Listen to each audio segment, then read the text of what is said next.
നിങ്ങളുടെ കയ്യിൽ 1,00,000 രൂപയുണ്ടെങ്കിൽ അത് എങ്ങനെ സുരക്ഷിതമായിട്ട് നിക്ഷേപിക്കാം? പെട്ടെന്ന് വരുന്ന സംശയം, ബാങ്കിലിട്ടാ പോരെ, സിമ്പിൾ അല്ലേ? പക്ഷേ ബാങ്ക് അക്കൗണ്ടിൽ വർഷങ്ങളായിട്ട് പൈസ ഇങ്ങനെ മിണ്ടാതെ കിടക്കുകയാണ്. ഒരു വലിയ ഗ്രോത്ത് ഒന്നും കാണുന്നില്ല. ഇൻട്രസ്റ്റ് കിട്ടുന്നുണ്ടെന്ന് ബാങ്ക് പറയും. പക്ഷേ പുറത്തിറങ്ങി ഒരു ചായ കുടിക്കുമ്പോൾ നമുക്ക് മനസ്സിലാവും പൈസയുടെ വാല്യൂ ഓരോ ദിവസവും കുറഞ്ഞുകൊണ്ടിരിക്കുക.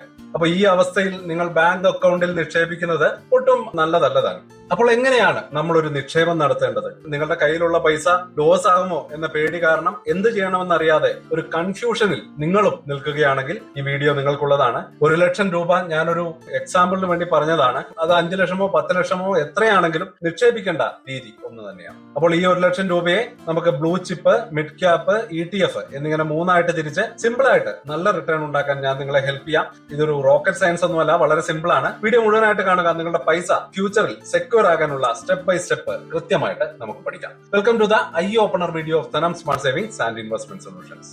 നമ്മളിൽ പലരും, അല്ലെങ്കിൽ ഞാൻ ആദ്യം പറഞ്ഞ കാറ്റഗറിയിലുള്ള ആൾക്കാർ, ഒരു തരത്തിൽ ബാങ്കിൽ പൈസ ഇടുന്നത് തന്നെയാണ് സേഫ് എന്ന് ഇപ്പോഴും വിചാരിക്കുന്നുണ്ട്. ആ പൈസയുടെ വാല്യൂ അവിടെ തന്നെ നിൽക്കുമോ എന്നൊരു സ്റ്റഡിയിൽ നിന്ന് നമുക്ക് തുടങ്ങാം.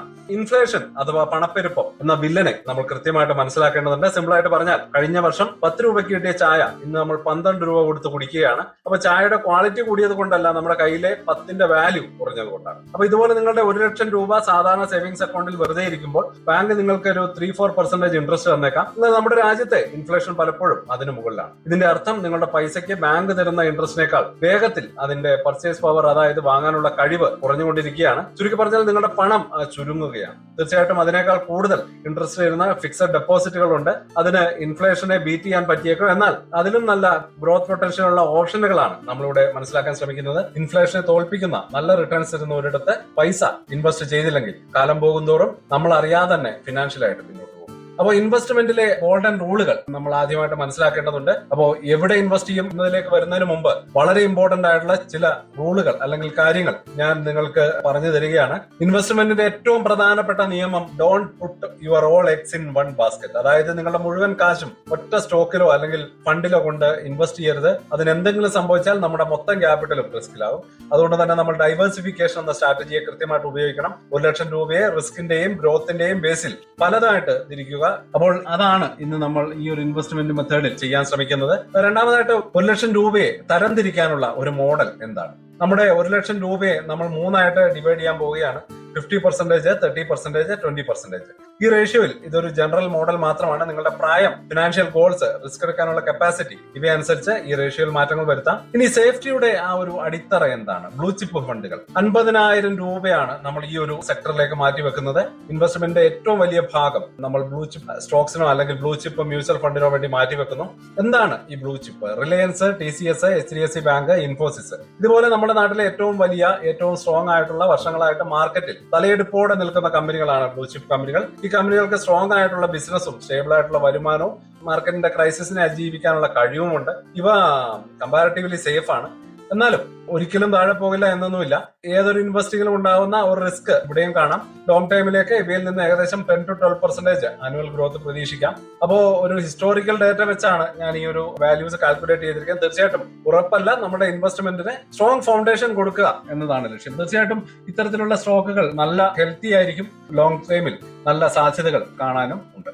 അപ്പോൾ ഇനി രണ്ടാമത്തെ ഗ്രോത്തിന്റെ എഞ്ചിൻ അല്ലെങ്കിൽ മിഡ് ക്യാപ് ഫണ്ടുകൾ. 30%, അതായത് 30,000 രൂപ നമ്മൾ കുറച്ചുകൂടി റിസ്ക് എടുക്കാൻ റെഡിയായി മിഡ് ക്യാപ് ഫണ്ടുകളിൽ ഇൻവെസ്റ്റ് ചെയ്യുക.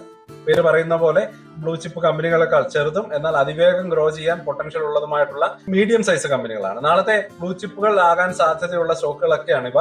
ഇവയുടെ ഗ്രോത്ത് പൊട്ടൻഷ്യൽ വളരെ കൂടുതലാണ്. ഒരു ബ്ലൂ ചിപ്പ് ഫണ്ട് 10 മുതൽ 12% വരെ വളരുമ്പോൾ നല്ല മിഡ് ക്യാപ് ഫണ്ട് അതിലും വളരെ മുകളിൽ റിട്ടേൺ തരാൻ സാധ്യതയുണ്ട്.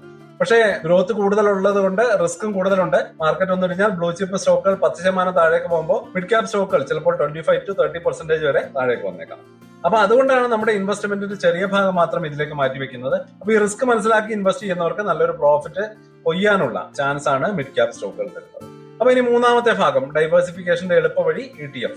20%, അതായത് 20,000 രൂപ നമ്മൾ ETF ഇൻവെസ്റ്റ് ചെയ്യുകയാണ്. സിമ്പിൾ ആയിട്ട് പറഞ്ഞാൽ, ഒരു കമ്പനിയുടെ സ്റ്റോക്ക് വാങ്ങുന്നതിന് പകരം ഒരു കൂട്ടം സ്റ്റോക്കുകൾ ഒരുമിച്ച് പാക്കേജ് ആയിട്ട് വാങ്ങുന്നതാണ് ETF.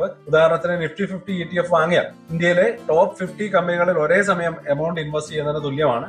ഇതിന്റെ ബെനിഫിറ്റ് ഓട്ടോമാറ്റിക് ഡൈവേഴ്സിഫിക്കേഷൻ ആണ്. ഓരോ കമ്പനിയെ കുറിച്ചും പഠിച്ച് സെലക്ട് ചെയ്യാനുള്ള ബുദ്ധിമുട്ടില്ല. തുടക്കക്കാർക്ക് സ്റ്റോക്സിന്റെ മൊത്തത്തിലുള്ള ഗ്രോത്തിൽ പാർട്ട്നേഴ്സ് ആകാനുള്ള സിമ്പിൾ ആയിട്ടുള്ള വഴിയാണ് ഇത്. എന്നാൽ 100% സേഫ് അല്ല, കാരണം സ്റ്റോക്ക് മാർക്കറ്റിന്റെ ഭാഗമാണ്. അതിനാൽ മാർക്കറ്റിന്റെ ഫ്ലക്ച്വേഷൻസ് ഇതിനെയും ബാധിച്ചേക്കാം. അപ്പൊ നമ്മുടെ പ്ലാൻ ഇങ്ങനെയാണ്: 50,000 രൂപ ബ്ലൂ ചിപ്പിൽ കമ്പാരിറ്റീവ്ലി സേഫ് ആയിട്ടുള്ള ഫൗണ്ടേഷന് വേണ്ടി നമ്മൾ ഇൻവെസ്റ്റ് ചെയ്യുന്നു. 30,000 രൂപ മിഡ് ക്യാപ്പിൽ ഹൈ ഗ്രോത്ത് പൊട്ടൻഷ്യലിന് വേണ്ടി നമ്മൾ ഇൻവെസ്റ്റ് ചെയ്യുന്നു. 20,000 ETF ഈസി ഡൈവേഴ്സിഫിക്കേഷന് വേണ്ടി ഇൻവെസ്റ്റ് ചെയ്യുന്നു. അപ്പൊ എങ്ങനെ തുടങ്ങണം, അതായത് ഒറ്റയടിക്കോ അല്ലെങ്കിൽ കുറേശ്ശെയായിട്ടോ എങ്ങനെയാണ് നമ്മൾ ഇത് സ്റ്റാർട്ട് ചെയ്യേണ്ടത്? പ്ലാൻ റെഡി ആയി കഴിഞ്ഞാൽ ഇമ്മീഡിയറ്റ് ആയിട്ട് വരുന്ന ചോദ്യം ഇതാണ്: 1 ലക്ഷം രൂപ ഒറ്റയടിക്ക് ഇൻവെസ്റ്റ് ചെയ്യണമെന്നാണോ നിങ്ങൾ പറയുന്നത്? സാധാരണയായിട്ട് അതിനേക്കാൾ തുടക്കക്കാർക്ക് നല്ലത് SIP അഥവാ സിസ്റ്റമാറ്റിക് ഇൻവെസ്റ്റ്മെന്റ് പ്ലാൻ ആണ്. നമ്മുടെ കയ്യിലുള്ള പൈസ മുഴുവൻ ഒറ്റയടിക്ക് മാർക്കറ്റിൽ ഇടാതെ പല മാസങ്ങളിലായിട്ട് ഡിവൈഡ് ചെയ്ത് ഇൻവെസ്റ്റ് ചെയ്യുന്ന രീതിയാണ് നല്ലത്. ഫോർ എക്സാമ്പിൾ, 1 ലക്ഷം രൂപയെ 5 മാസത്തേക്ക് 20,000 വെച്ച് ഇൻവെസ്റ്റ് ചെയ്യാമെന്നതിലേക്ക് മാറ്റുക. ഇതിന്റെ ഗുണം റുപ്പി കോസ്റ്റ് ആവറേജിംഗ് ആണ്. മാർക്കറ്റ് താഴെ നിൽക്കുമ്പോൾ നമുക്ക് കൂടുതൽ യൂണിറ്റ് വാങ്ങാൻ പറ്റും. മാർക്കറ്റ് മുകളിലേക്ക് പോകുമ്പോൾ കുറച്ച് യൂണിറ്റ്സേ കിട്ടുകയുള്ളൂ. പക്ഷേ ഇത് ലോങ് ടൈമിൽ റിസ്ക് കുറയ്ക്കാൻ ഹെൽപ്പ് ചെയ്യും.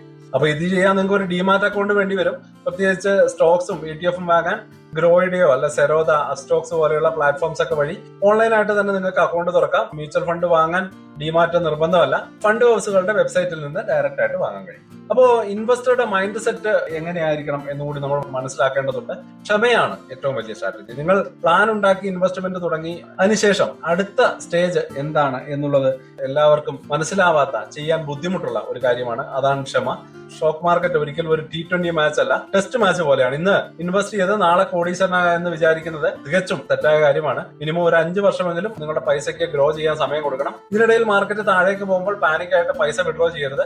ഇങ്ങനെയുള്ള സമയങ്ങൾ കൂടുതൽ ഇൻവെസ്റ്റ് ചെയ്യാനുള്ള ഓപ്പർച്യൂണിറ്റി ആയിട്ടാണ് കാണേണ്ടത്. അപ്പൊ ചെറിയ തുകകൾ റെഗുലർലി ഇൻവെസ്റ്റ് ചെയ്യുമ്പോൾ കോമ്പൗണ്ടിങ്ങിന്റെ മാജിക് വർക്ക് ചെയ്യാൻ തുടങ്ങും. നിങ്ങളുടെ പ്രോഫിറ്റിന് വീണ്ടും പ്രോഫിറ്റ് കിട്ടുന്നതായിട്ട് നിങ്ങൾക്ക് മനസ്സിലാവും. ലോങ് ടൈമിൽ നിങ്ങളെ വലിയൊരു സമ്പത്തിന്റെ ഉടമയാക്കിയത്. അപ്പോൾ ഇന്ന് നമ്മൾ എന്തൊക്കെയാണ് പഠിച്ചത് എന്നൊരു കൺക്ലൂഷനിലേക്ക് കിടക്കാം. ഇൻഫ്ലേഷൻ കാരണം ബാങ്ക് സേവിങ്സ് അക്കൗണ്ടിൽ പണം വെറുതെ വെക്കുന്നത് നഷ്ടക്കച്ചവടമാണ് എന്ന് നമ്മൾ മനസ്സിലാക്കി. 1 ലക്ഷം രൂപയെ blue chip, mid cap, ETF എന്നിങ്ങനെ തരംതിരിച്ച് റിസ്ക് കുറച്ച് ഇൻവെസ്റ്റ് ചെയ്യാനുള്ള ഒരു മോഡൽ നമ്മൾ കണ്ടു മനസ്സിലാക്കി. SIP വഴി സ്റ്റെപ്പ് ബൈ സ്റ്റെപ്പ് ആയിട്ട് ഇൻവെസ്റ്റ് ചെയ്യുന്നതിന്റെ ഇമ്പോർട്ടൻസ് തിരിച്ചറിഞ്ഞു. ക്ഷമയോടെ ലോങ് ടൈമിലേക്ക് ഇൻവെസ്റ്റ് ചെയ്യുന്നതാണ് സമ്പത്ത് വളർത്താനുള്ള വഴിയെന്നും ഇൻവെസ്റ്റ്മെന്റ് വഴിയിട്ടുള്ള പ്രോഫിറ്റിന് ക്യാപിറ്റൽ ഗെയിൻ ടാക്സ് വരാമെന്നും നമ്മൾ മനസ്സിലാക്കി. ഇപ്പോ ഇനി നിങ്ങളുടെ ആ ഒരു ടേൺ ആണ്. നിങ്ങളുടെ ഫിനാൻഷ്യൽ ഫ്രീഡത്തിലേക്കുള്ള ഫസ്റ്റ് സ്റ്റെപ്പ് ഇന്ന് തന്നെ വെക്കുക. നിങ്ങളുടെ 1 ലക്ഷം രൂപയെ ഗ്രോ ചെയ്യാൻ. അപ്പോൾ ഈ വീഡിയോ നിങ്ങൾക്ക് യൂസ്ഫുൾ ആയി എന്ന് വിശ്വസിക്കുന്നു. നിങ്ങളുടെ സംശയങ്ങളും അഭിപ്രായങ്ങളും കമന്റുകളായിട്ട് അറിയിക്കുക. അപ്പോൾ വീഡിയോ ഇഷ്ടമായെങ്കിൽ നിങ്ങളുടെ ഫ്രണ്ട്സിനും ഫാമിലിക്കും കൂടി വീഡിയോ ഒന്ന് ഫോർവേഡ് ചെയ്ത് കൊടുത്തേക്കുക. അടുത്ത വീഡിയോയിൽ കാണുമ്പോഴേക്കും ഹാപ്പി ഇൻവെസ്റ്റിംഗ്. സ്റ്റോക്ക് മാർക്കറ്റിലെ ന്യൂസുകളെയും അതുപോലെ തന്നെ അപ്ഡേറ്റുകളെയും ഉൾക്കൊള്ളിച്ചുകൊണ്ടുള്ള ഒരു ഫേസ്ബുക്ക് ഗ്രൂപ്പ് നമുക്കുണ്ട്. ആ ഒരു ഗ്രൂപ്പിന്റെ ലിങ്ക് ഈ വീഡിയോയുടെ ഡിസ്ക്രിപ്ഷനിൽ കൊടുക്കുന്നുണ്ട്. താല്പര്യമുള്ളവർക്ക് ആ ലിങ്കിൽ ക്ലിക്ക് ചെയ്തുകൊണ്ട് ഗ്രൂപ്പിൽ ജോയിൻ ചെയ്യാം. ഏറ്റവും ലേറ്റസ്റ്റ് ആയിട്ടുള്ള ന്യൂസുകൾ നമ്മൾ അതിൽ അപ്ഡേറ്റ് ചെയ്യുന്നുണ്ട്. വളരെ ഇൻഫോർമേറ്റീവ് ആയിരിക്കും. അപ്പോൾ ഇത്രയുമാണ് ഇന്നത്തെ വീഡിയോയിൽ ഉൾപ്പെടുത്തിയിരിക്കുന്നത്. പുതിയ ന്യൂസുകളുമായിട്ട് നാളെ വീണ്ടും വരാം. ബൈ.